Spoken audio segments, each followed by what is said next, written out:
Shalom, selamat pagi saudara yang dikasihi Tuhan. Kiranya berkat, damai sejahtera dan sukacita dari Tuhan Yesus Kristus senantiasa menyertai saudara sekalian. Sebelum kita mendengarkan firman Tuhan dan renungan, marilah kita berdoa. Tuhan Allah Bapa yang baik, kami sungguh bersyukur atas kebaikan dan kemurahan-Mu, karena Engkau Tuhan yang selalu melindungi dan memberikan pertolongan dalam kehidupan kami. Jika saat ini kami akan mendengarkan firman-Mu, kami memohon Tuhan mengurapi kami dengan Roh Kudus-Mu agar kami dapat mengerti dan memahami apa yang Tuhan sampaikan kepada kami. Dan biarlah firman-Mu selalu membimbing kami di dalam kami menjalani kehidupan ini. Terima kasih Tuhan. Di dalam nama Tuhan Yesus Kristus kami memohon dan berdoa. Amin. Saudara yang dikasihi Tuhan, bacaan firman Tuhan saat ini diambil dari TP2 surat 1 Korintus pasal 6 ayat 19 dan 20. Demikianlah sabda Tuhan. Atau tidak tahukah kamu bahwa tubuh kamu semua adalah bait Roh Kudus yang tinggal di dalam kamu, Roh Kudus yang kamu peroleh dari Allah, dan bahwa kamu bukan milik kamu sendiri, sebab kamu telah dibeli dan harganya telah lunas dibayar. Karena itu muliakanlah Allah dengan tubuhmu. Tema renungan saat ini adalah hidup seimbang. Saudara yang dikasihi Tuhan, suatu hari ada seorang ibu naik mobil angkutan umum setelah mengunjungi temannya yang suaminya baru saja meninggal. Tiba-tiba sebuah angkutan umum lain berjalan ngebut dan ugal-ugalan, kemudian mengerem dengan sangat kasar sehingga bannya terdengar berdecit-decit. Ibu tersebut berkomentar, "Wah, orang itu tidak sayang sama mobilnya." Sopir pun berkata, "Begitulah Bu, walaupun mobilnya masih baru, tetapi kalau tidak dipelihara dengan baik akan rusak. Sama dengan tubuh manusia, kalau tidak diperlakukan dengan baik akan cepat rapuh."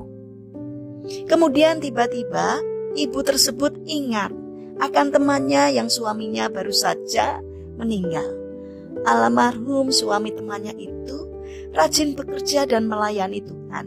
Tetapi ia tidak sadar bahwa ia masih hidup dalam tubuh jasmani yang terbatas dan butuh perhatian yang cukup. Suaminya itu menderita penyakit paru-paru basah yang membutuhkan waktu istirahat yang cukup. Tetapi ia tidak menjaga kondisi tubuhnya. Sebaliknya, ia memaksa tubuhnya untuk bekerja melebihi batas kemampuannya. Akhirnya hal itu mengantarkannya pada kematian.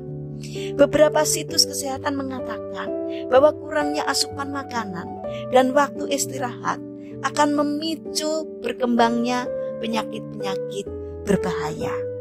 Saudara yang terkasih, tubuh kita adalah bait suci yang harus tetap dijaga sebaik mungkin. Melalui para dokter, Tuhan memberitahu kita bagaimana cara menjaga kesehatan tubuh. Tuhan memang berjanji untuk memelihara hidup kita, tetapi kita juga harus turut ambil bagian di dalam pemeliharaan Tuhan. Dalam surat 1 Korintus 10 ayat 31 berkata, "Jika engkau makan atau jika engkau minum atau jika engkau melakukan sesuatu yang lain, lakukanlah semuanya itu untuk kemuliaan Allah." Itu artinya Tuhan memberikan waktu untuk bekerja, beristirahat, makan dan minum dengan sebaik mungkin. Dengan menjaga kondisi tubuh kita dan beristirahat yang cukup, berarti kita telah memuliakan Allah. Ingat, Tuhan Yesus sendiri pun membutuhkan istirahat setelah melakukan tugas dan pelayanannya. Saudara yang dikasihi Tuhan, mari kita mengatur dan menata hidup kita dengan benar, dengan mengatur antara bekerja dan beristirahat agar tubuh kita tetap sehat, karena tubuh kita adalah bait Roh Kudus. Ketika kita menjaganya dengan baik, berarti kita memuliakan Tuhan yang menciptakan kita. Mari kita berdoa. Tuhan Yesus yang baik, berilah kami hikmat agar dapat menjalani dan menjaga hidup kami dengan baik. Bapa yang penuh kasih, Saat ini kami teringat kepada saudara-saudara kami yang mengalami sakit. Kami memohon belas kasih dan kemurahan-Mu. Kiranya Tuhan berkenan untuk menjamah dan memberikan kesembuhan. Bapa yang penuh kasih, saat ini kami mendoakan bagi mereka yang mengalami permasalahan dan kesulitan hidup. Kiranya Tuhan memberi kekuatan dan Tuhan berkenan hadir untuk menolong mereka.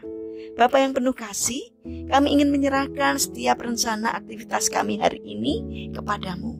Kami memohon Tuhan yang menyertai, Tuhan yang menolong dan memberkati kami. Terima kasih Tuhan atas setiap kebaikan dan kemurahan-Mu. Dalam nama Tuhan Yesus Kristus kami berdoa. Amin. Puji Tuhan, saudara yang terkasih, kiranya firman Tuhan dan renungan hari ini dapat menjadi berkat bagi kita semua. Haleluya.